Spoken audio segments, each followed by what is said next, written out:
Margaret Carter believed that a person's true wealth could never be counted by acres of land or coins stored inside a lockbox. Every evening after supper, while the prairie sky glowed orange and violet beyond the farmhouse windows, she gathered Emily beside the fireplace with well-worn books carried west by wagon years before. Some were histories describing frontier settlements built through courage rather than comfort. Others were collections of letters written by pioneers who recorded ordinary days with extraordinary honesty. Margaret encouraged Emily not simply to read the stories, but to notice the choices hidden inside them. "Pay attention," she often whispered. "History remembers victories, but character is built during the quiet days no one writes about." Emily carried those words with her everywhere. While other children hurried through chores hoping to finish quickly, she learned satisfaction from doing them carefully. She could sharpen a scythe until it sliced wheat almost effortlessly. She stitched torn grain sacks so neatly that even Samuel occasionally struggled to find the repaired seams. She organized harvest ledgers with remarkable precision, recording every bushel, every expense, and every favor exchanged between neighboring farms. Samuel frequently smiled while watching her work. "One day," he joked, "you'll know this farm better than I ever did." Emily laughed, believing such days remained far beyond the horizon. Yet seasons passed swiftly across the frontier. By her 20th birthday, many neighbors already sought her advice whenever disagreements arose about crop rotations, shared irrigation ditches, or trading agreements. Emily rarely solved problems by speaking first.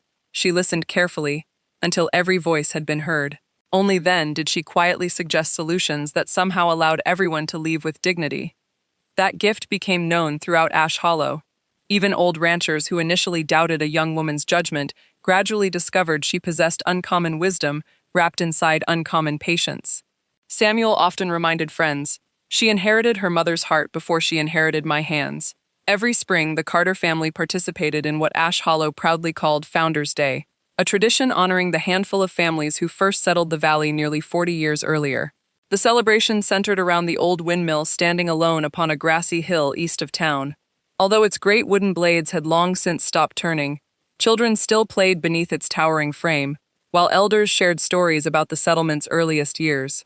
According to local tradition, the windmill had once supplied water for every family before individual wells reached sufficient depth. Emily loved listening to those stories. One elderly woman remembered hauling buckets beneath the turning sails during the terrible drought of 1868. Another recalled dances held nearby after successful harvests. Yet whenever conversation drifted toward the town's founder, Nathaniel Ashcroft, details became strangely uncertain. Some claimed he died suddenly while traveling east. Others believed he simply disappeared. Several insisted he sold his interests before leaving. No two stories matched completely. Emily noticed the contradictions but assumed time had simply blurred old memories. One Founder's Day, while walking around the abandoned windmill with Samuel, she noticed unusual carvings upon the weathered wooden door. Most people passed them without a second glance because years of rain and prairie winds had faded nearly every mark. Samuel gently brushed away moss covering one corner. "See these?" Emily leaned closer. Tiny compass stars had been carved into the heavy oak decades earlier. Between them appeared the initials N.A. "Nathaniel Ashcroft?" she asked. Samuel nodded thoughtfully. "Most likely." Emily traced one faded carving with her fingertip. "Why decorate a windmill?" Samuel studied the weathered tower quietly before answering. Maybe he wasn't decorating it. Then what? Samuel smiled slightly. "Sometimes people leave reminders instead of decorations." Emily looked again at the strange symbols but found no answer. The moment passed quietly, yet years later those carvings would return to her memory with startling clarity. Summer brought harvest, autumn brought fairs, winter brought long evenings beside warm fireplaces, and spring always returned carrying fresh hope across the prairie. Life seemed wonderfully predictable. Emily imagined her parents growing old inside the farmhouse, while grandchildren someday chased one another through golden wheat fields exactly as she once had. Like many peaceful dreams, it ended so gradually that almost no one recognized the change until it had already settled over the valley. The first signs arrived with men wearing expensive coats despite dusty roads. They introduced themselves politely as representatives of the Harrow Land Company, explaining that railroads, grain elevators, and modern investments promised prosperity, unlike anything Ash Hollow had previously imagined. Many welcomed them enthusiastically. New businesses appeared almost overnight, Banks offered generous loans encouraging farmers to expand acreage beyond what earlier generations considered practical. Merchants displayed factory-made equipment promising greater harvests with less labor. Samuel accepted none of it. Borrow only what you can repay before sleeping peacefully, he quietly advised Emily. Several neighbors laughed good-naturedly at his caution. They believed frontier life had entered a brighter age where opportunity carried little risk. Emily noticed something else.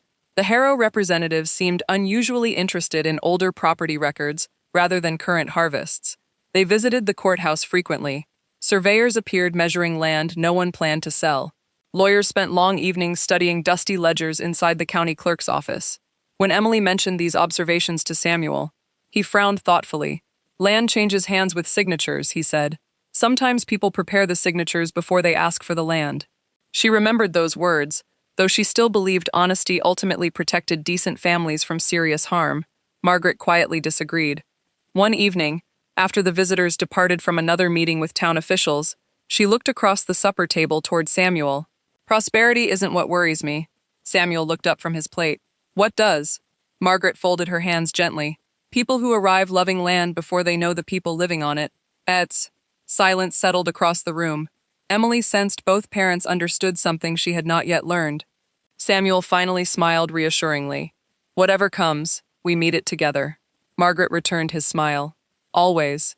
Emily believed them completely.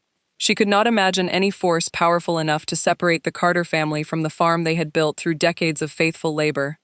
She could not imagine respectable men forging papers, manipulating laws, or quietly rewriting history for profit. She certainly could not imagine that the abandoned windmill standing silently above Ash Hollow had watched another generation confront the very same greed many years earlier, and that its motionless gears still guarded the final words of the town's founder, waiting patiently for someone with enough courage, humility, and perseverance to uncover the truth he had hidden before it was too late. The rains began failing one season at a time, rather than all at once.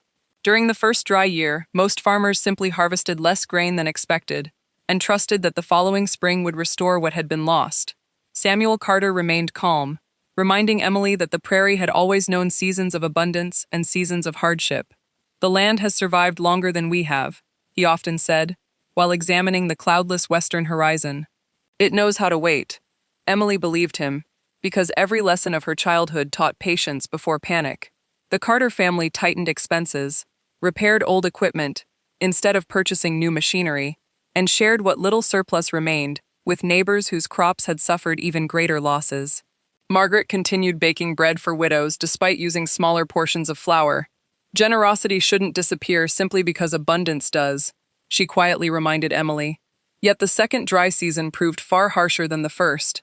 Willow Run Creek shrank until smooth stones emerged where water had once flowed freely. Wheat fields that normally rolled like golden waves beneath summer breezes stood brittle and pale beneath relentless sunlight. Dust replaced rich black soil, drifting across fence lines with every afternoon wind. Cattle grew thinner. Wells required deeper digging. The cheerful conversations that once filled Ash Hollow's general store gradually turned toward worries about rain, debts, and uncertain harvests. Throughout it all, representatives from the Harrow Land Company returned more frequently than ever before. They spoke confidently of opportunity, while quietly offering loans to struggling farmers. Some accepted, believing one good harvest would repay everything. Others reluctantly signed new agreements after exhausting every other possibility. Samuel refused each offer politely. Debt carried during desperate times becomes someone else's leash, he explained after another company agent departed. Emily noticed the visitor smiling as he rode away, almost as though Samuel's refusal had not discouraged him at all. That smile troubled her far more than the conversation itself. Autumn arrived, carrying almost no harvest. Samuel and Emily worked from dawn until dusk, gathering every bushel the exhausted fields could still produce. Yet the wagons returning to the barn looked painfully empty compared to previous years. Margaret carefully recalculated household accounts late into every evening, stretching every remaining dollar with remarkable discipline. Still, certain expenses could not be postponed forever. Property taxes remained due. Equipment repairs became unavoidable. Seed for the following spring required payment in advance. Samuel sold several horses rather than borrow money.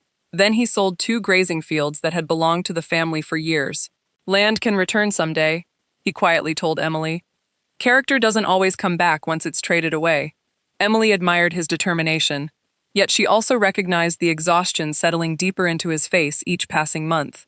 Long before sunrise, he studied weather patterns. Long after darkness fell, he reviewed account books, searching for another honest solution. The burden weighed upon him silently, though he rarely allowed anyone else to see it. Then, during the first week of November, a registered letter arrived from the county courthouse. Samuel opened it while standing beside the kitchen window. Emily watched his expression change almost immediately. He read every page twice before quietly folding the papers together. Margaret looked at him carefully. "What is it?" Samuel hesitated. According to these records, he stopped speaking for several moments. "Our property was pledged as collateral against a development loan nearly 3 years ago." Emily frowned in confusion. "We've never taken such a loan." Samuel nodded slowly. "I know." Margaret reached for the documents. After reading only the first page, she looked up sharply. "Someone forged your signature." Samuel examined the familiar handwriting copied beneath his name. "Poorly," he said quietly, "but perhaps well enough for people who preferred not to look closely." Emily felt anger rising inside her. "We'll tell the judge," Samuel answered calmly. "Tomorrow morning." They traveled to the county courthouse before sunrise, carrying every tax receipt, property record, and ownership document preserved since Samuel's father first settled the farm decades earlier. The county clerk listened politely before comparing the papers against official records. Finally, he looked up with visible discomfort. "Mr. Carter, according to our files, the development loan exists." Samuel placed his original deeds upon the desk. "Then your files are wrong." The clerk sighed heavily. "The signatures match." Samuel held up both documents side by side. "No, they imitate." Even Emily, who possessed no legal training, immediately recognized obvious differences between the genuine signature and the forged copy. Yet the clerk merely shrugged helplessly. "The matter has already been reviewed." "By whom?" Samuel asked. "Judge Hollister." Margaret looked stunned. "Without notifying us?" The clerk lowered his eyes. "I'm sorry." Samuel remained remarkably calm. "We request a new hearing." "That request has already been denied." Emily stepped forward. "How could it be denied before we asked?" The clerk said nothing. His silence answered every question more clearly than words ever could. Over the following weeks, Samuel appealed repeatedly. Old neighbors testified they had witnessed no loan agreement. The local banker confirmed Samuel had never borrowed money through his institution. Even handwriting experts from a neighboring county quietly admitted the signature appeared suspicious. None of it mattered. Every appeal somehow disappeared beneath fresh paperwork, postponed hearings, and unexplained legal delays. Meanwhile, interest upon the imaginary loan continued increasing. Emily gradually realized the outcome had been decided long before her family ever entered the courthouse. One icy December afternoon, Harrow Land Company officials arrived carrying final foreclosure papers. Their leader, Victor Harrow himself, removed elegant leather gloves before speaking with practiced courtesy. "Mr. Carter, the company regrets these unfortunate circumstances." Samuel accepted the documents without looking away from the man. "Do you?" Harrow smiled politely. "Business sometimes produces difficult results." Samuel nodded slowly. "Honest business rarely begins with forged signatures." For the first time, Harrow's smile faded. "Be careful with accusations," Samuel answered quietly. "Be careful with the truth." Harrow placed his gloves back on. "You have 14 days to vacate the property." Then he turned and rode away without another word. Snow began falling before evening. Emily stood silently on the porch, watching white flakes settle across fields, her family no longer legally owned. Margaret stepped beside her, carrying 2 steaming cups of tea. "Your father isn't angry because we're losing the farm," she said softly. Emily looked toward the distant barn. Samuel stood alone inside, resting one weathered hand upon the old plow he had repaired countless times over the years. "Then why?" Margaret's eyes followed him. "Because someone taught good people to fear dishonest ones." 14 days later, the Carter family loaded everything they could carry into a single wagon. Furniture remained behind because there was no room. Samuel carefully removed only his grandfather's toolbox and Margaret's small wooden chest of family letters. Emily carried little more than clothing, several books, and the worn leather satchel containing the family's last 6 silver dollars. Before climbing onto the wagon, Samuel walked one final time around the farmhouse porch. He touched the rough wooden railing he had built with his own father. He paused beneath the old oak tree, where Emily first learned to sharpen farm tools. Finally, he looked across the silent wheat fields stretching toward the abandoned windmill, standing lonely upon its distant hill. For reasons he could not explain, he removed his hat. "Take care of them," he whispered quietly toward the valley itself. Emily never forgot those words. She thought he had been speaking to the land. Years later, she would understand he had unknowingly spoken to the old windmill, and to the final promise waiting patiently behind its motionless gears. Emily and her parents rented a single room above Mrs. Holloway's general store on the eastern side of Ash Hollow. The room had once been used for traveling salesmen passing through the valley, never intended to become a permanent home for a family that had spent 3 generations working their own land. The ceiling sloped so sharply that Samuel often bowed his head while crossing from one side of the room to the other. One narrow window overlooked the dusty main street where wagons rolled past from sunrise until dusk. At night, Emily sometimes lay awake listening to unfamiliar footsteps below, realizing how completely their lives had changed in only a few short weeks. Yet even there, Samuel refused to surrender his dignity. Each morning he polished his boots before searching for work, insisting that hardship should never determine how a person carried themselves. "Poverty is not shame," he quietly reminded Emily. "Dishonesty is." During those first difficult months, he accepted every honest job he could find. He repaired broken wagon wheels for merchants. He sharpened plows for neighboring farms. He rebuilt fences damaged during winter storms. Every evening he returned with sore hands and tired shoulders, placing whatever wages he had earned into Margaret's careful keeping, without a single complaint. Emily worked beside him whenever possible, earning a reputation throughout Ash Hollow as someone who could repair nearly anything made of wood or iron. Yet no matter how tirelessly they worked, their earnings barely covered food and rent. Meanwhile, Harrow Land Company continued expanding across the valley, purchasing neighboring farms at astonishing speed. Many families who once laughed together during harvest festivals quietly packed their belongings and disappeared westward, searching for another beginning. Others accepted employment from the very company that had gradually taken their land, believing survival mattered more than pride. Emily never judged them. She understood desperation too well. Then tragedy arrived without warning. One bitter January morning, Samuel returned from repairing a collapsed grain shed nearly 15 miles north of town. Snow had fallen heavily throughout the afternoon, soaking him completely before freezing winds accompanied him home. Margaret immediately noticed his pale face and persistent cough. She prepared hot broth while Emily built the fire higher, believing rest would restore him by morning. Instead, the fever worsened overnight. By sunrise, Samuel struggled simply to breathe. The town doctor arrived carrying his worn leather medical case and quietly examined him beside the small cast-iron stove. Emily watched the physician's expression darken. "Pneumonia," he said softly after several long minutes. "His lungs are badly inflamed." Margaret asked the question neither she nor Emily truly wanted answered. "Will he recover?" The doctor hesitated before speaking honestly. "We'll do everything we can." For 2 weeks, Emily rarely left her father's bedside except to gather medicine or fetch water. Samuel drifted between restless sleep and brief moments of clarity. Even while struggling for breath, he worried more about Margaret and Emily than himself. One evening, as golden sunset filtered through the attic window, he motioned quietly for Emily to come closer. She knelt beside the bed. Samuel reached beneath his blanket and placed something into her hands. It was an old brass compass he had carried since his own father first gave it to him as a young man. The polished case bore tiny scratches gathered over decades of frontier travel. "Keep this," he whispered. Emily shook her head through gathering tears. "You'll need it." Samuel smiled weakly. "No." His breathing remained painfully shallow. "You will." Emily closed her fingers gently around the compass. "I don't understand."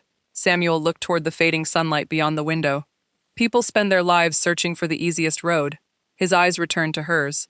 "A compass doesn't promise easy roads." He paused for another difficult breath. "Only true ones." Emily could barely speak. "I'll remember." Samuel nodded faintly. "That's enough." Before dawn the following morning, while snow drifted quietly across Ash Hollow's silent streets, Samuel Carter passed away, with Margaret holding one hand and Emily holding the other. The valley seemed strangely empty afterward. Neighbors attended the funeral carrying quiet sympathy rather than elaborate speeches. Many remembered how Samuel had repaired their wagons without charging full price, or worked through storms simply because someone else needed help. Yet kindness, however sincere, could not fill the emptiness left behind. Margaret tried bravely to continue. She accepted additional sewing, bookkeeping, and tutoring work despite growing weaker from months of exhaustion. Emily shouldered nearly every physical responsibility she could manage, determined to protect her mother from further hardship. Together they survived another year, though survival itself gradually became their greatest achievement. Then Margaret's health quietly began failing as well. Long hours, poor nutrition, and unrelenting grief slowly robbed her of strength. She never complained. Instead, she continued reading each evening by lamplight exactly as she always had, though Emily increasingly noticed her mother pausing to catch her breath between pages. One spring afternoon, Margaret asked Emily to walk with her beyond town, toward the old windmill standing alone upon its grassy hill. The abandoned structure looked even older than Emily remembered from childhood. Its great wooden blades hung motionless against the bright blue sky, while tall prairie grass swayed gently around its weathered stone foundation. They climbed the little rise together before sitting beneath the silent tower. Margaret rested one hand upon the rough wooden support beam beside them. "Do you know why I always loved this place?" she asked quietly. Emily smiled faintly.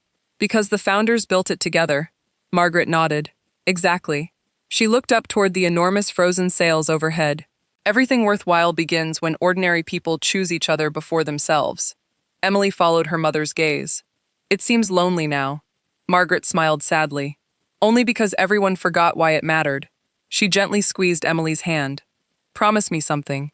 "Anything. If life ever gives you the chance to save something everyone else has abandoned." She paused, gathering another careful breath. "Don't be afraid to stand alone for a little while," Emily promised immediately. Margaret smiled with peaceful satisfaction. It became the last afternoon they ever spent together, beside the windmill.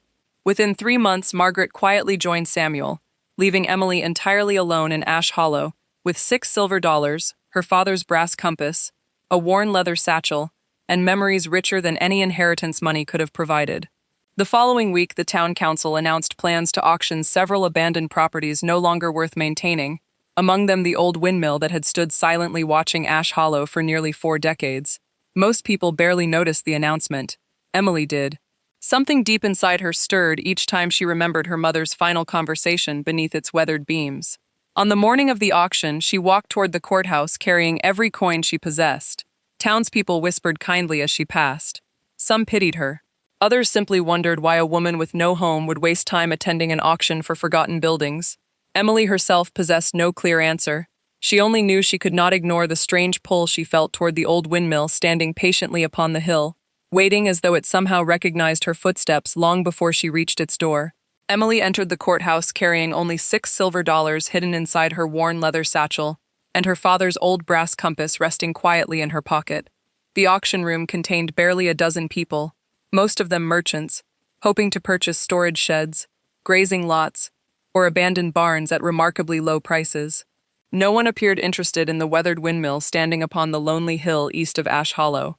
When the clerk finally announced it, several men exchanged amused glances before returning to their conversations. "Lot 17, the auctioneer called. "The abandoned Ash Hollow windmill, including surrounding quarter-acre. Opening bid, $6. Silence answered him. One rancher laughed softly.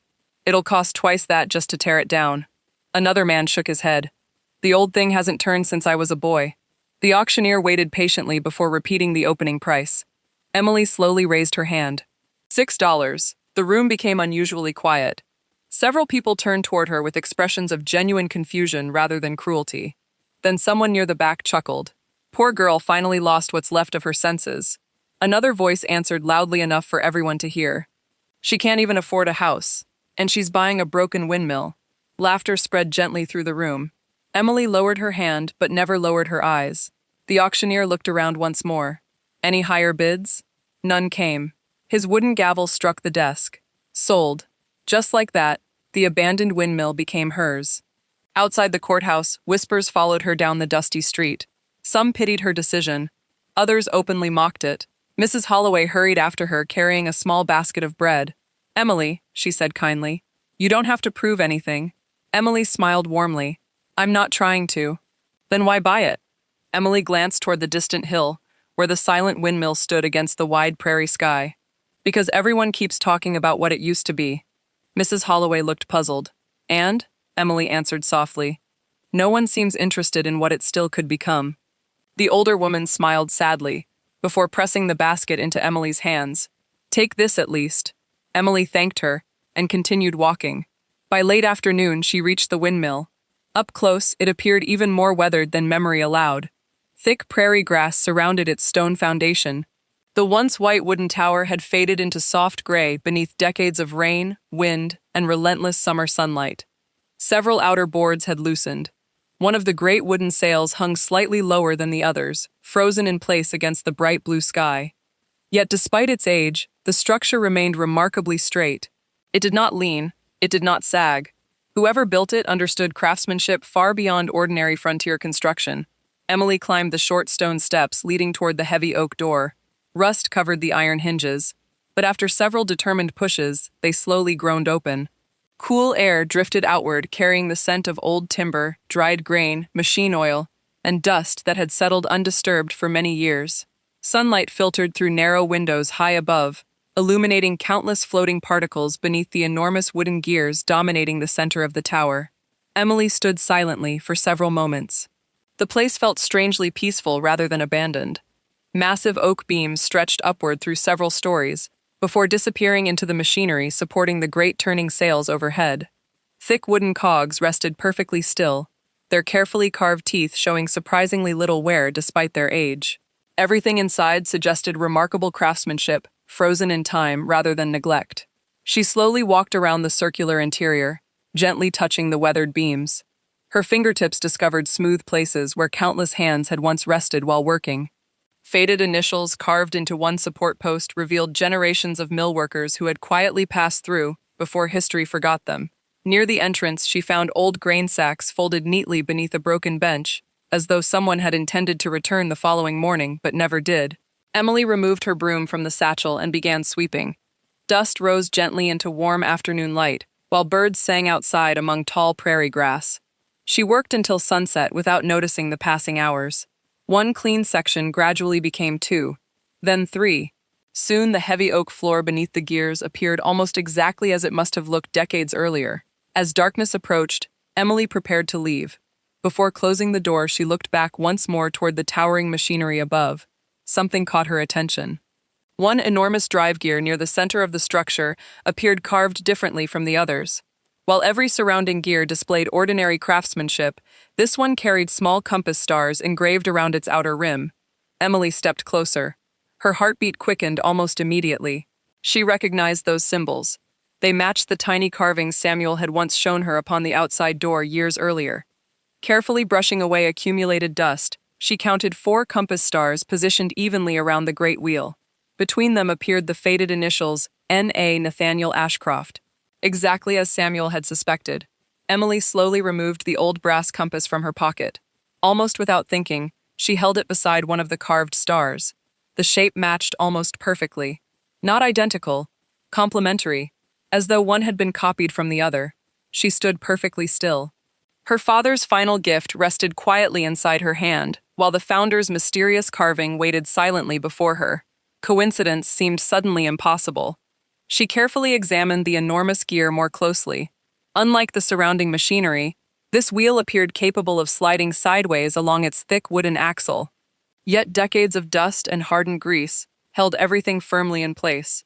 Emily gently pushed against it. Nothing happened. She tried again, using both hands. Still nothing. Then she noticed something even stranger. Behind the great gear, barely visible through a narrow gap between 2 support beams, appeared what looked like the edge of another wooden panel. Not part of the windmill's ordinary construction. Something concealed. She fetched her lantern and held it higher. The flickering light revealed only darkness beyond the gears, yet for the briefest moment she caught the unmistakable outline of a small iron handle, hidden behind the massive wooden wheel. Emily lowered the lantern slowly. Someone had intentionally hidden something behind the drive gear itself, not beneath loose floorboards, not inside a wall, directly behind the largest moving mechanism in the entire windmill, where no one could reach without first understanding how the machinery worked. She smiled quietly, despite the gathering darkness. Her parents had taught her many lessons: patience, care, honesty. They had also taught her never to force delicate things, simply because curiosity demanded quick answers. She carefully closed the windmill door, before walking back toward town, beneath a sky filled with brilliant stars. Behind her, unseen within the silent tower, the great wooden gear remained motionless exactly as it had for nearly 20 years, still guarding the hidden compartment where Nathaniel Ashcroft had placed his final letter on the night he disappeared forever from Ash Hollow. Emily returned to the windmill before sunrise, carrying a lantern filled with fresh oil, a small toolbox inherited from Samuel, a coil of sturdy rope, a jar of machine oil, and the quiet determination that had guided her through every hardship since losing her family. She had thought about the hidden handle behind the enormous drive gear throughout the night, yet she never considered forcing it open. Samuel had always reminded her that hurried hands often destroyed the very things patient hands hoped to preserve. "Every old machine tells its story," he used to say. "You simply have to listen before touching it." Those words echoed inside her mind as she unlocked the heavy oak door and stepped once again into the silent tower. Morning sunlight streamed through the narrow windows, painting long golden beams across the weathered wooden floor, while thousands of tiny dust particles drifted lazily through the still air. The giant gears remained exactly as she had left them, frozen in perfect silence, patiently guarding whatever had remained hidden for nearly 2 decades. Emily began by studying the machinery instead of trying to move it.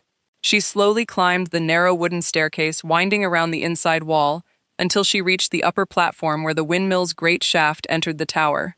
There she found thick oak bearings, carefully carved by master craftsmen many years before. Though coated with dried grease, every joint remained surprisingly intact. Whoever built the windmill had expected it to survive generations. Emily carefully cleaned each bearing with an old cloth before applying fresh machine oil one careful drop at a time. The sweet scent of oil mixed with aged timber filled the quiet chamber. Hour after hour, she patiently restored movement to mechanisms no human hand had touched in decades. By midday, she climbed back down toward the enormous drive gear near the ground floor. Placing both hands upon one of its heavy wooden spokes, she pushed gently. At first, nothing happened. Then, almost too softly to notice, the great wheel shifted perhaps half an inch. Emily immediately stopped. A smile quietly crossed her face. It had moved. She added another small amount of oil around the central shaft before trying again. This time the gear turned slightly farther, with a long, low groan, as dried grease slowly surrendered beneath patient effort. Tiny clouds of dust floated downward from the towering framework above. Emily continued working for nearly another hour, never forcing the wheel beyond what it willingly allowed. Gradually the massive gear rotated, until the narrow gap behind it widened enough for her lantern light to reach deeper into the hidden space. There, exactly where she had glimpsed it the evening before, rested a small wrought iron handle, fastened to what appeared to be a narrow wooden door, built directly into the inner framework of the tower. The compartment had been crafted so perfectly that when the gear stood in its normal position, the opening became completely invisible. Emily climbed carefully behind the partially rotated wheel and brushed decades of dust away from the little door. Beneath the dirt appeared another familiar carving. 4 tiny compass stars surrounded the initials N.A. Just below them, someone had engraved a single sentence into the oak. "Only those who repair may receive." Emily stared quietly at the words. Repair, not break. Restore, not force. Nathaniel Ashcroft had hidden his secret where only someone willing to bring life back to the forgotten windmill could ever reach it. She gently pulled the iron handle. The little door refused to move. Locked. Emily examined every edge carefully until she noticed a small circular opening beside the handle. It resembled no ordinary keyhole. Curious, she reached into her pocket and removed Samuel's old brass compass.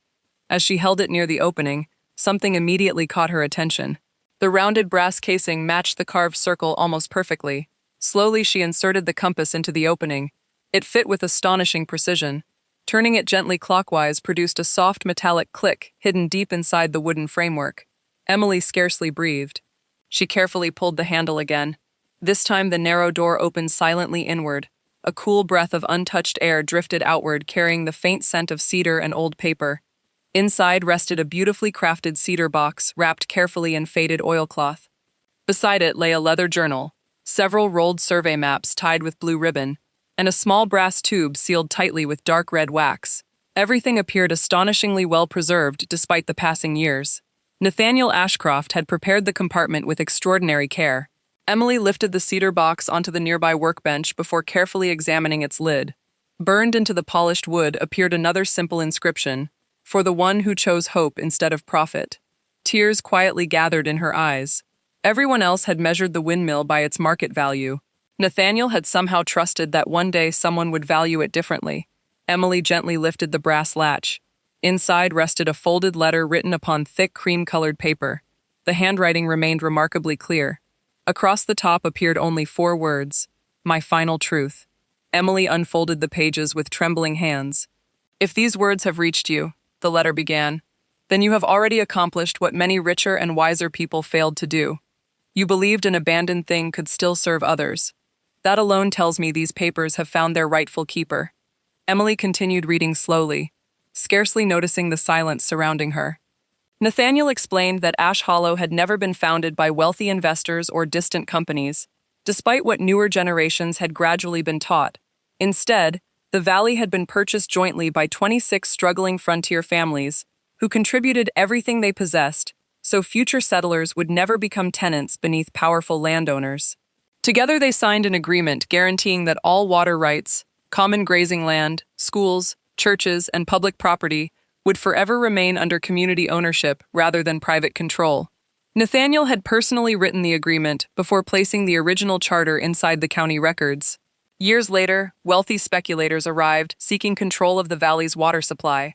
When the founders refused to sell, forged property records quietly replaced the originals.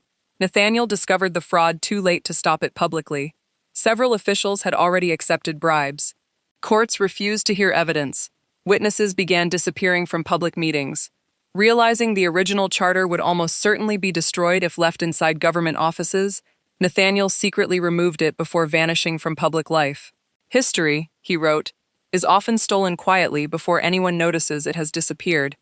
Emily reached the final page. Nathaniel's handwriting grew noticeably weaker. Behind this letter you will find the original Ash Hollow Founders' Charter, bearing every authentic signature. Should greed ever return wearing respectable clothes, let this charter remind honest people that communities belong first to those who build them, not those who purchase influence after the work is done. If you are reading this, perhaps the valley still has hope. Emily carefully lifted the remaining documents from the cedar box. Beneath the letter rested the original charter exactly as Nathaniel described, complete with territorial seals, 26 handwritten signatures, and official survey maps proving ownership of the valley's shared lands. Tucked beneath those papers lay another smaller envelope addressed simply, "To the Carter family." Emily froze.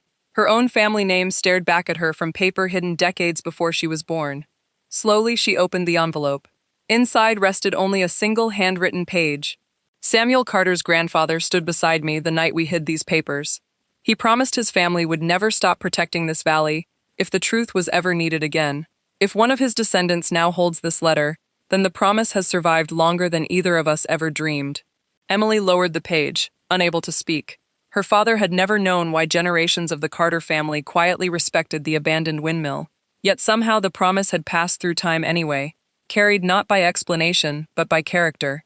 Samuel had unknowingly prepared his daughter for the very task his grandfather had once accepted beside Nathaniel Ashcroft. Emily carefully returned every document to the cedar box before locking it once again. She understood immediately that these papers were far more valuable than money. They were dangerous. If forged records had stolen Ash Hollow once before, those responsible, or their successors, would do almost anything to keep the founder's final letter from reaching daylight. As if confirming that thought, she suddenly heard something outside. Hoofbeats. Slow. Deliberate. More than one horse had stopped beside the windmill. Emily quietly extinguished her lantern and listened. Heavy boots crossed the wooden porch. Then someone tested the locked front door. The handle turned once, then twice, followed by a calm voice she immediately recognized. "Miss Carter," called Victor Harrow from outside. "We'd like to discuss your new property." Emily remained perfectly still behind the great wooden gear, while Victor Harrow knocked once more upon the heavy oak door. Every instinct urged her to hide the cedar box immediately. Yet Samuel's lessons returned with quiet clarity. Panic rarely protected anything. Patience did. She carefully returned Nathaniel Ashcroft's letter, the original founder's charter, the survey maps, and the sealed envelope into the cedar box, before wrapping everything once again inside the faded oilcloth. Rather than carrying it toward the door, she climbed quietly to the second level of the windmill, where an old grain hopper rested beneath the eastern window. Years earlier, grain had poured through its wooden chute before reaching the grinding stones below. Now the hopper stood empty except for dust. Emily gently lifted its loose bottom panel, placed the cedar box inside the hidden compartment beneath it, and carefully lowered the panel back into place. From every visible angle, the hopper appeared untouched. Only after ensuring everything looked exactly as before did she descend the narrow staircase toward the entrance. Victor Harrow knocked a third time. "Miss Carter," he called pleasantly, "surely we can speak as civilized people." Emily unlocked the heavy door and pulled it open. Bright afternoon sunlight flooded the dim interior. Victor Harrow stood calmly upon the porch, accompanied by 2 well-dressed associates and 3 mounted riders waiting several yards away. Each man wore polished boots remarkably free from dust, despite the long road leading to the windmill. Harrow smiled warmly. "Good afternoon." Emily returned the greeting without inviting them inside. "Mr. Harrow." His eyes wandered briefly across the weathered interior. "You've been busy." Emily nodded. "Cleaning?" Harrow looked upward toward the towering gears. "Interesting place." "It is." He folded his gloves slowly before speaking again. "I've come to make you an offer." Emily remained silent. Harrow removed a folded document from his coat. "Our company would like to purchase the windmill." Emily asked only one question. "Why?" Harrow laughed softly. "Because abandoned structures eventually become liabilities." Emily looked calmly past him toward the lonely prairie stretching beyond the hill. "Yesterday everyone said it was worthless." Harrow smiled politely. "Opinions change." "Overnight?" His pleasant expression remained steady. "Business moves quickly." Emily answered just as calmly. "So does curiosity." Harrow studied her for several long seconds. $500. Emily felt no outward reaction despite the astonishing amount. $500 represented enough money to purchase another farm, several teams of horses, and begin life again almost anywhere in the territory. Only 2 days earlier, she possessed $6 silver. Now the very men who ignored the windmill suddenly valued it beyond reason. Samuel would have recognized the warning immediately. Harrow continued speaking. "Cash today." Emily looked directly into his eyes. "No." One of the younger men behind Harrow shifted impatiently. "Perhaps she doesn't understand the offer." Emily smiled gently. "I understand it perfectly." Harrow slipped the paper back into his pocket. "May I ask why?" Emily answered honestly. "Because I didn't buy the windmill to sell it." Silence settled between them. Finally, Harrow nodded respectfully. "Very well." He stepped backward from the doorway. "If you change your mind, I won't." Harrow smiled once more, though this time the warmth never reached his eyes. "Good afternoon, Miss Carter." They mounted their horses and rode away without another word. Emily watched until the riders disappeared beyond the western ridge. Only then did she quietly close the door once again. She did not need Nathaniel's letter to understand what had just happened. Someone knew the abandoned windmill contained something valuable. They simply did not yet know whether she had already found it. That realization changed everything. She returned upstairs and carefully removed the cedar box from beneath the grain hopper. Remaining inside the windmill no longer seemed wise. If Harrow returned after dark with less courtesy than before, the hidden compartment might not protect the documents long enough. Emily needed someone she could trust completely. Only one name came immediately to mind: Benjamin Holt. Benjamin had served as Ash Hollow's schoolmaster for nearly 30 years before retiring to a small farmhouse north of town. Unlike many local officials, he had never accepted gifts from land companies or railroad investors. Samuel often described him as the one man who still teaches history instead of rewriting it. Carrying the cedar box beneath an old grain sack inside her satchel, Emily quietly left through the rear service door of the windmill shortly before sunset. Rather than following the main road, she crossed open prairie, where tall grass concealed her path. The spring air carried the sweet scent of wild sage, while meadowlarks sang from weathered fence posts. Every sound seemed strangely louder now that she knew she carried the truth about Ash Hollow inside a simple cedar box. Benjamin Holt welcomed her with immediate concern. The elderly teacher noticed her anxious expression before she even spoke. "Emily?" He stepped aside quickly. "Come inside." Once the curtains had been drawn and the front door secured, Emily carefully placed the cedar box upon his kitchen table. Benjamin looked curiously at the weathered wood. "What have you brought?" Instead of answering immediately, Emily unfolded Nathaniel Ashcroft's letter and silently handed it across the table. Benjamin adjusted his spectacles before reading. As the minutes passed, his face gradually lost all color. When he finally reached the final page, his hands trembled noticeably. "Dear Lord," he whispered. Emily quietly opened the cedar box and revealed the original founder's charter. Benjamin stared at the familiar signatures beneath the territorial seal. I taught children for 28 years that Nathaniel Ashcroft disappeared without explanation. He looked toward Emily. He didn't disappear. Emily slowly shook her head. He stayed long enough to protect the truth. Benjamin examined every page with extraordinary care. These are genuine. You're certain? He nodded firmly. Absolutely. He pointed toward the territorial seal impressed into the parchment. And no modern forgery could reproduce this. Emily quietly explained everything.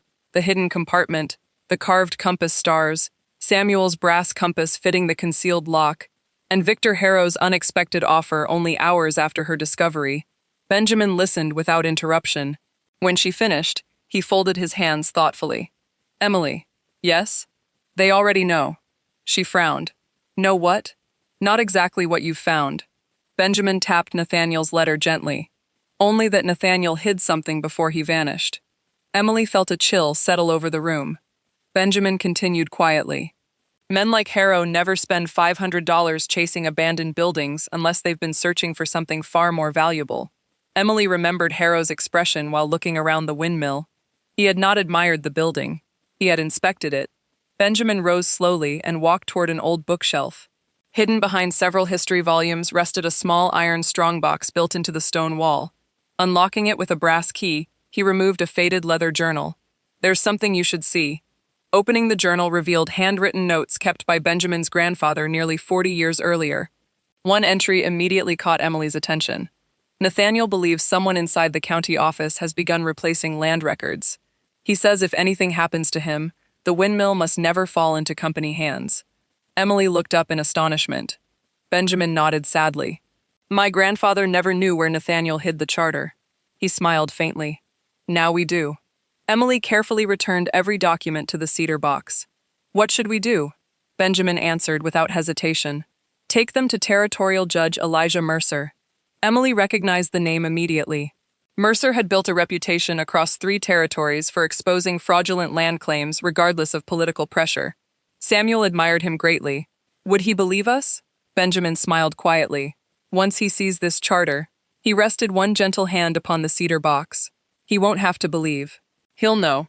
Just then, outside the farmhouse window, the distant sound of galloping horses echoed across the evening prairie.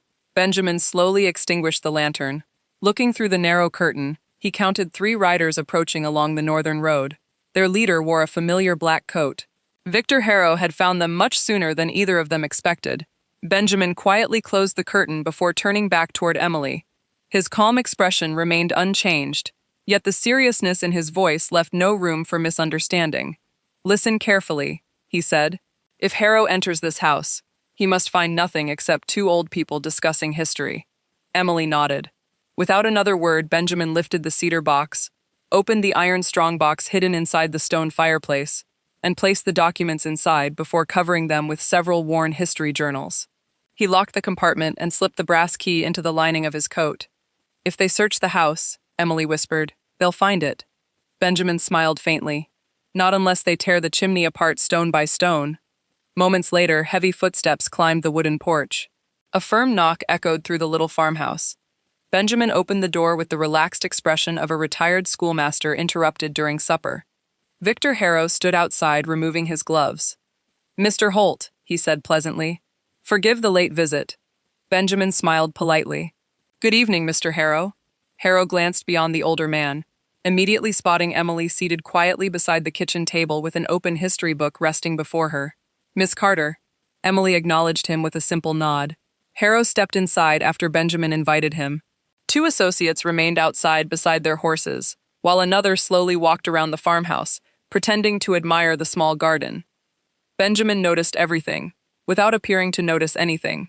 Harrow accepted a cup of coffee before beginning his conversation. I've spent the afternoon thinking about our earlier discussion. Emily remained silent. Harrow leaned comfortably against the table. The windmill interests my company because we're considering building a pumping station nearby. Benjamin smiled thoughtfully. Interesting location. Harrow nodded. Very practical. Benjamin looked toward Emily. Isn't it remarkable how abandoned buildings suddenly become valuable? Harrow laughed politely. Progress changes many things. Benjamin answered just as politely. Truth usually doesn't. For the briefest moment, silence settled over the room. Harrow slowly set down his coffee cup. Miss Carter, my offer still stands. Emily shook her head. My answer hasn't changed. Harrow studied her carefully. You've searched the windmill already. It was not a question. Emily answered without hesitation. I've been cleaning it. Find anything? Dust. Harrow smiled. Only dust? Emily looked directly into his eyes. Mostly. Harrow's expression revealed nothing, yet Benjamin recognized the quiet frustration hiding beneath the polished manners. Men accustomed to buying cooperation often struggled when honesty refused negotiation. After several more minutes of meaningless conversation, Harrow finally rose to leave. At the doorway, he paused, before turning back toward Emily. Old buildings often hide disappointments. Emily smiled gently. Sometimes they hide history. Harrow held her gaze several seconds before stepping onto the porch. As the riders disappeared into the gathering darkness, Benjamin quietly locked the door again. Neither he nor Emily spoke until the sound of hoofbeats faded completely beyond the ridge. Finally, Benjamin sighed. He doesn't know.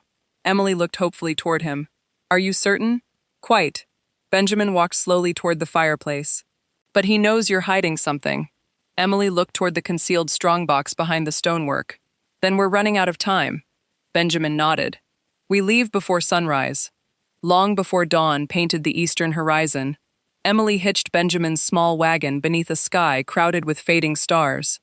Rather than carrying the cedar box openly, Benjamin carefully wrapped the charter, Nathaniel Ashcroft's letter, the survey maps, and every supporting document inside waterproof oilcloth, before hiding them beneath the false bottom of an ordinary flour barrel.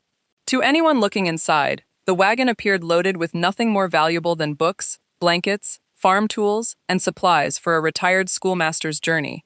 Benjamin climbed onto the driver's seat beside Emily, as the horses quietly started down the narrow road leading east, toward Redstone Crossing, where Territorial Judge Elijah Mercer happened to be hearing land disputes before returning to the capital. They deliberately avoided the main highway, following older freight trails winding through cottonwood groves and shallow river crossings known mostly to ranchers. The morning air carried the scent of damp earth after light spring rain during the night. Birds greeted the sunrise while mist floated above narrow streams cutting through the prairie. For several peaceful hours, the journey almost felt ordinary, yet Benjamin watched every ridge they passed, every distant rider, every fresh set of hoofprints crossing the road. Shortly before noon, they reached Miller's Ford, where an elderly bridgekeeper quietly waved them toward the crossing. As the wagon rolled onto the weathered wooden bridge, the old man removed his hat. Miss Carter? Emily gently pulled the reins. Yes? The bridgekeeper glanced cautiously toward the western hills before lowering his voice. 3 riders passed through less than an hour ago, asking about a retired schoolteacher traveling with a young woman. Benjamin and Emily exchanged a brief glance. What did you tell them? Benjamin asked. The old man smiled. That plenty of retired teachers travel these roads. Emily thanked him warmly before continuing across the river. They had barely climbed the opposite bank when Benjamin quietly pointed toward a distant ridge. Tiny figures appeared against the skyline. Horsemen. Emily counted 3. The same number Harrow had brought to the farmhouse. They found us. Benjamin nodded. Not yet. He looked toward the narrow valley opening ahead. But they will. Instead of continuing along the obvious road, Benjamin directed Emily onto an almost forgotten logging trail, disappearing between towering pine trees. Thick branches quickly concealed the wagon beneath heavy forest shade. The horses slowed naturally, while the rough path twisted through enormous boulders and fallen timber. Behind them, the distant riders continued along the main road, apparently believing Emily would choose the easier route. Nearly an hour passed before the logging trail emerged near Cedar Bluff overlooking the valley below. Benjamin smiled quietly. We've gained half a day. Emily allowed herself the first genuine smile in many days. Samuel would have enjoyed this road. Benjamin chuckled softly. Your father always preferred wisdom over speed. Late that afternoon, Redstone Crossing finally appeared beyond a bend in the river. The courthouse stood proudly beside the town square, surrounded by merchants, ranchers, freight wagons, and travelers from every corner of the territory. Judge Elijah Mercer still remained in session. Emily and Benjamin hurried inside, carrying only the flour barrel. Court officials looked rather puzzled as the elderly schoolmaster politely requested an immediate audience regarding original territorial property records. Their confusion lasted only until Benjamin quietly whispered one sentence to the court clerk. Tell Judge Mercer we have Nathaniel Ashcroft's founder's charter. The clerk's eyes widened noticeably before disappearing into the courtroom. Less than 2 minutes later, the heavy courtroom doors opened. Judge Elijah Mercer himself stepped into the hallway. Tall, silver-haired, and carrying decades of judicial authority with remarkable humility, he studied Benjamin carefully before speaking. "You'd better come with me." Inside his private chambers, Emily carefully lifted the false bottom from the flour barrel. One by one, she placed the original charter, Nathaniel's final letter, the survey maps, and every supporting document across the judge's large oak desk. Mercer examined the territorial seal first, then the signatures, then the survey maps. Finally, he unfolded Nathaniel Ashcroft's final letter. The room remained completely silent except for the gentle turning of paper. Nearly 20 minutes passed before the judge slowly removed his spectacles. Looking directly toward Emily, he asked only one question. "Where did you find these?" Emily answered honestly. "Behind the gears of an abandoned windmill." Judge Mercer looked back down at the letter before quietly smiling to himself. "Nathaniel," he whispered, almost affectionately. "You stubborn old man." He carefully folded the letter again before meeting Emily's eyes. "Miss Carter?" He rested one hand firmly upon the original charter. "If these documents are authentic, and I believe they are, then nearly half the land transfers executed by Harrow Land Company in Ash Hollow are legally void." Emily scarcely breathed. Benjamin closed his eyes in quiet gratitude. Judge Mercer stood immediately. "Court is adjourned." He rang for the court clerk. "Send telegrams to the Territorial Land Office, the Governor's Office, and every district recorder between here and Ash Hollow." The clerk hurried away. Mercer turned back toward Emily. "No one touches these documents now except this court." Outside the courthouse windows, unnoticed by those inside, 3 riders quietly entered Redstone Crossing. At their head rode Victor Harrow, who had finally caught up to the truth, but arrived just a few precious minutes too late. Judge Elijah Mercer moved with the calm confidence of a man who had spent an entire lifetime watching truth arrive later than lies, yet almost always arrive nonetheless. Within minutes, deputies secured the original founder's charter, Nathaniel Ashcroft's final letter, the survey maps, and every supporting document inside the courthouse vault, while certified copies were prepared beneath Mercer's direct supervision. Victor Harrow attempted to enter the courtroom just as the heavy vault door closed, but 2 territorial deputies politely blocked his path. Harrow forced a courteous smile. "I believe Miss Carter and I have unfinished business." Mercer stepped into the hallway before Emily could answer. "You may address any future business through this court." Harrow removed his hat respectfully. "Judge Mercer, surely there has been some misunderstanding." Mercer looked directly into his eyes. "There has indeed. It appears your company has spent years benefiting from one." Harrow's smile faded almost imperceptibly. "Those are serious accusations," Mercer answered quietly. "Fortunately, I prefer evidence to accusations." Without another word, the judge turned and returned to his chambers. Harrow remained motionless for several long seconds before placing his hat back upon his head and walking slowly out of the courthouse. Emily watched him disappear into the crowded street. Benjamin quietly stepped beside her. "That," he whispered, "is the first time in many years someone has told Victor Harrow no." The following morning, the courtroom overflowed long before proceedings began. Farmers traveled from neighboring valleys after hearing rumors that forgotten land records had resurfaced. Merchants abandoned their shops for the day. Families who had lost homes under suspicious foreclosures quietly filled every wooden bench. Even elderly settlers who rarely left their cabins arrived leaning upon walking sticks because they remembered Nathaniel Ashcroft's name from childhood. Judge Mercer entered carrying the original charter himself. The room immediately fell silent. "This court," he began calmly, "has spent the night examining documents recently discovered within the original Ash Hollow windmill." Every eye remained fixed upon the weathered parchment resting before him. Mercer carefully explained the authenticity of the territorial seals, the signatures, the survey maps, and Nathaniel Ashcroft's accompanying testimony. Independent surveyors confirmed the documents matched original territorial boundaries filed before later alterations mysteriously appeared. Handwriting experts verified Nathaniel's letter beyond reasonable doubt. Historians identified details impossible for modern forgers to invent. Piece by piece, every attempt to dismiss the discovery quietly collapsed beneath overwhelming evidence. Harrow's attorneys argued passionately that decades had passed and existing property transfers should remain valid regardless of earlier mistakes. Mercer listened patiently before answering. Time does not legalize fraud. Those 5 words echoed throughout the courtroom. By late afternoon, the ruling became official. Every land transfer based upon the forged founder's records would immediately be suspended pending full review. Community grazing lands returned to public ownership. Water rights illegally claimed by Harrow Land Company reverted to Ash Hollow exactly as Nathaniel Ashcroft had intended. Families forced from their homes through fraudulent claims received immediate protection while their cases were reopened. The courtroom remained completely silent for several moments after Mercer finished reading the judgment.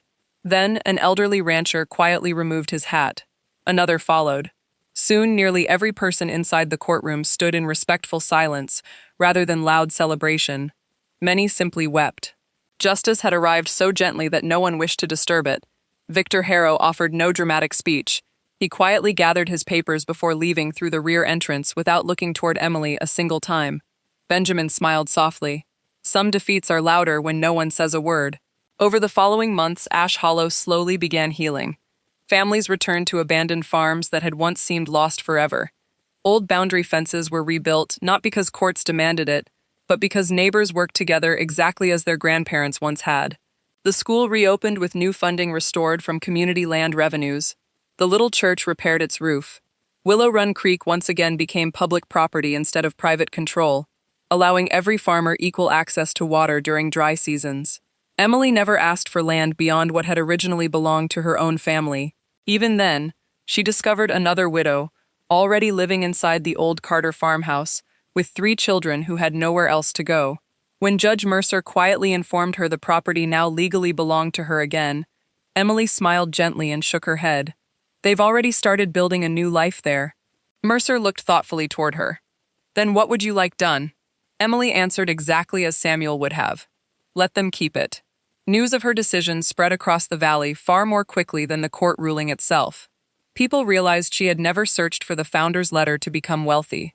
She had searched because truth deserved to be found. The abandoned windmill also changed forever. Instead of being dismantled or sold, townspeople gathered every Saturday to restore it together. Carpenters replaced weathered boards. Millwrights repaired the great wooden gears Emily had patiently brought back to life. Blacksmiths forged new iron fittings matching the originals. Children carried fresh water and swept floors while listening to stories about Nathaniel Ashcroft, Samuel Carter, Margaret Carter, and every family who refused to surrender honesty for convenience. Benjamin Holt carefully organized the founder's papers inside the newly established Ash Hollow Historical Hall, though one room remained dedicated entirely to the windmill itself. Behind protective glass rested Samuel's old brass compass beside Nathaniel's final letter. Visitors often paused there longer than anywhere else, because together the 2 simple objects explained the entire story. One had pointed toward true direction.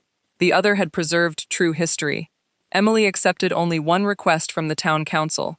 They asked her to become caretaker of the restored windmill. She agreed on one condition. No admission fee, she said. The founder built it for everyone. Years later, travelers crossing the prairie often noticed the great wooden sails turning once again above Ash Hollow. They asked locals why such an old windmill still mattered when newer technology had long replaced it. The answers always sounded slightly different, yet somehow remained exactly the same. Some said it reminded people that forgotten places still carried purpose. Others believed it proved patience could uncover truths wealth never could. Many simply smiled before saying, "Ask Emily Carter." Most afternoons visitors found her standing quietly beneath the turning sails, greeting strangers with the same gentle kindness Margaret once showed every traveler who passed the Carter farmhouse. Children especially loved hearing her tell the story of the old windmill, yet she always ended it the same way. People believed the greatest treasure hidden here was a letter. She would glance upward toward the turning gears, catching sunlight against the endless prairie sky. It wasn't. Curious children inevitably asked. Then what was? Emily always smiled before answering. The courage to believe something forgotten could still change the future, and perhaps that truly became Nathaniel Ashcroft's greatest gift. Not merely the charter hidden behind the gears, nor the evidence that restored an entire community, but the quiet reminder that hope rarely announces itself with noise. Sometimes it waits patiently inside abandoned places until someone willing to repair instead of discard finally arrives. Emily Carter had purchased a broken windmill because everyone else saw only what it had once been. In return, the windmill revealed what Ash Hollow could become again. Thank you for spending this time with us inside another frontier story where ordinary courage quietly changed extraordinary lives. If this story reminded you that hope can still be found in places others overlook, we'd love to hear from you in the comments. What is something in your own life that others dismissed but later proved deeply valuable? Until next time, stay close, take care of one another, and never underestimate the quiet power of restoring what the world has forgotten.